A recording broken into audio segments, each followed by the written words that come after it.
What's up guys, it's Tech. Welcome back to today. In this video, I will be reviewing the newly released Vivo V20. So grab your popcorn and let's get started. Also, if you want to see more of my videos, kindly hit the subscription button and the notification bell icon beside it to get notified. So let's get started. The Vivo V20 is a pretty device and a beauty. It comes with 3 colors which are the Sunset Melody, Midnight Jazz and the Moonlight Sonata. On the back of this device, it is made of anti-glare matte glass finish which doesn't attract fingerprints. Even if it does, it won't be noticeable. Also at the back is the camera module housing 3 cameras and a dual LED flash. Then the Vivo branding at the bottom. The camera bump on this phone makes it wobble on the flat surface which could cause scratches in the future. The frames is made of plastic and is glossy. On its right side is the SD card and SIM slot. On the left side is the volume rockers and the power button which is well textured. At the top of this device is the mic and at the bottom is the earphone jack, another mic, USB Type-C and the speaker grills which sounds great and I have no problem with that. The Vivo V20 is a light and thin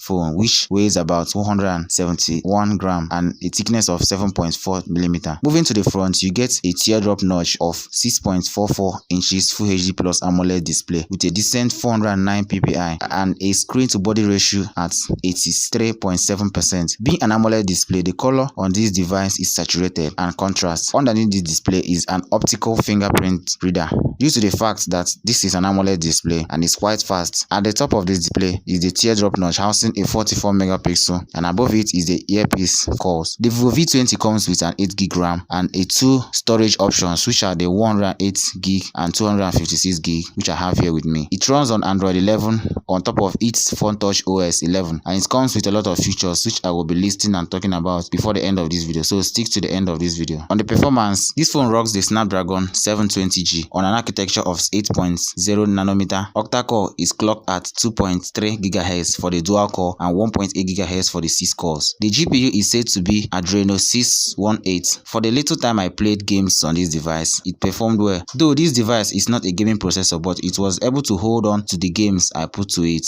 The Vivo V20 comes with a 4000 mAh battery and the charging speed with 33 watt charger through a USB Type-C. The battery on this guy lasts quite long as it's an AMOLED display. This is my usage from 100% after hours of constant using.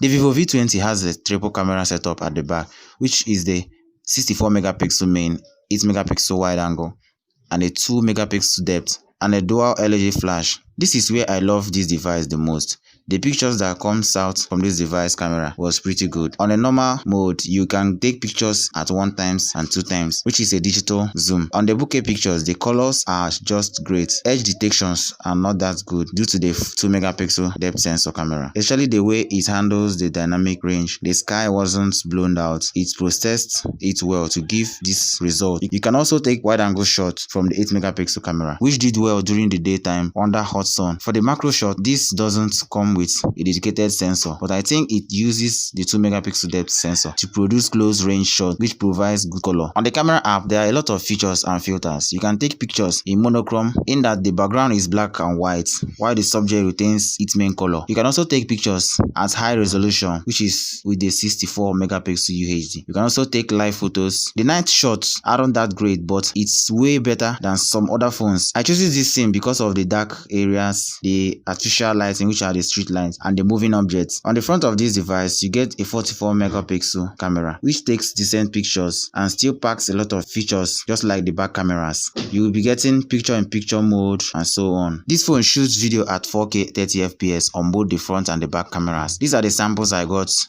You can switch between the 1 times and 2 times while videoing. It also comes with a slow motion at 240 FPS and a time-lapse mode. Here are my samples. You can also video with wide angle cameras as well.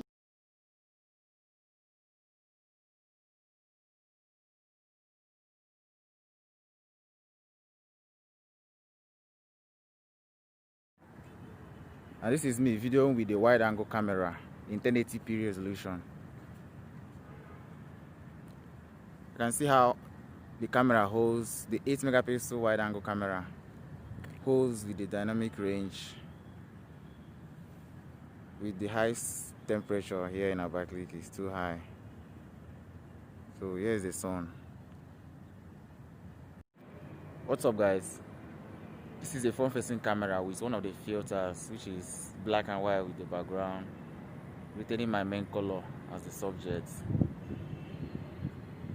Can you let me know how the quality is, and if you would use this filter in your vlog, or maybe while with your family this Christmas whenever I get this phone.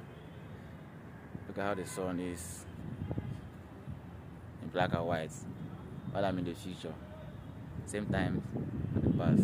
With the Phone Touch OS, which is the Vivo skin UI, packs too many features. You can also get to adjust the colors on your display, that's the colors of pictures on your display. You can hide the notch, but this is done individually with the app, so you get to select what app you would want the notch to show or not. As an AMOLED display, the Vivo V20 has an always-on display, which can be customized according to your preference. You will also get some dynamic effects. First is the ambient light effect, where you set what effects you see your phone rings, that it shows around the borders and even the notifications as well. Secondly, the fingerprints icon animation. Thirdly is the fingerprint recognition animation, which you can choose to switch or select which according to your test. Charging animation, facial recognition animation, also is this USB inserted animation, and even the screen on and off animation. This is where it gets juicy. Being an AMOLED display, it has an under display optical fingerprint. The V20 also has its game mode that allows you enjoy your gaming without any interruption. There are some shortcuts and accessibilities where you can get to shake your phone to turn on the flashlight, but this doesn't turn it off after that. You can press and hold the down volume button to open camera. You can customize this setting to what you want. There are also many other features like screenshot abilities and lots more. The Vivo V20 is priced as 159,000 naira in Nigeria, and its equivalent in dollars is about $400. In India, you can get this device for about 30,000 Indian rupee. For my conclusion, not everyone wants a flagship or a mid-range, but the Vivo V20 is one perfect choice you will make that you won't regret. Looking at the specs, the price, and what it has to offer, it's just good. So if you like taking pictures, this phone is for you. And for those who like customization, you should get the Vivo V20. All these are only applicable to me, for these are what I really like about this phone. There are not much things else to say. So let me know your thoughts about the Vivo V20 in the comment section below. Also, if you like what you have seen and want to see more of my videos, do well to subscribe to the channel. Thank you for watching, and I will see you in my next video.